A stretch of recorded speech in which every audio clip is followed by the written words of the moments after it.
তামুলপুৰৰ ভৰালি চুকত এটা এক্সিডেণ্ট আৰু সেই এক্সিডেণ্টটো কৰাৰ পিছত গাড়ীৰ পৰা নমাই আনি পেলাই লাঠি আৰু ৰদেৰে কোবাই কোবাই হত্যা কৰে অভিষেক দাসক। লগৰ তিনিজন বন্ধুক গাড়ীৰ ভিতৰতে পেট্ৰল ধৰি পেলাই জুই লগাই দিয়াৰ ভাবুকি দিয়ে। এই সমগ্ৰ ঘটনাটোৱে অসমৰ এটা শোকৰ ছাঁ পেলাইছে। এইকেইজন যেন মানৱ নহয়, একো এটা দানৱে।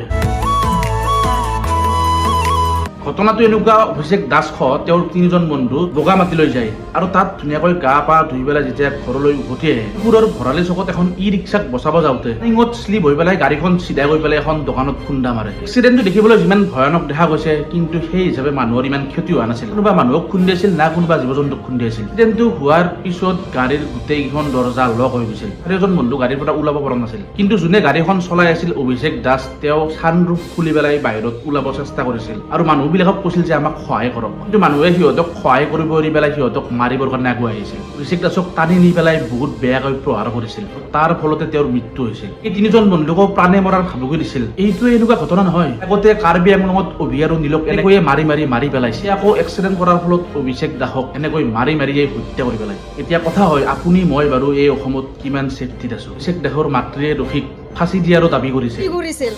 সিহঁতে কাৰোতো একো ক্ষতি হোৱা নাছিল। ক্ষতি নোহোৱাটো সিহঁতে কিয় মাৰিব? মানুহৰ মানৱতা নাই নেকি? চাইডত কিয় লৈ যাই মাৰিব লাগে? মোৰ ল'ৰাটো যেনেকে মৰিছে সেনেকে ফাঁচি হ'ব লাগে। ফাঁচিয়ে লাগে, মোক ন্যায় লাগে। এই অভদ্ৰ আচৰণৰ মানুহবিলাকে নিজে আইনখন হাতত লৈ তেতিয়াহ'লে আমাৰ এই আইনখন থকাৰ কি মূল্য হ'ল? আমাৰ দেশত ইমান ধুনীয়া আইন থকাৰ পিছতো অভিষেক দাসৰ দৰে ঘটনা হয়। সোপা ধৰা বুলি অভিনীলক মাৰাৰ দৰে তেনেকুৱা ঘটনা ঘটে। কিন্তু শ্বেয়াৰ কৰিব যাতে এনেকুৱা ঘটনাবিলাক আগলৈ নহ'বলৈ ব্যৱস্থা লয়।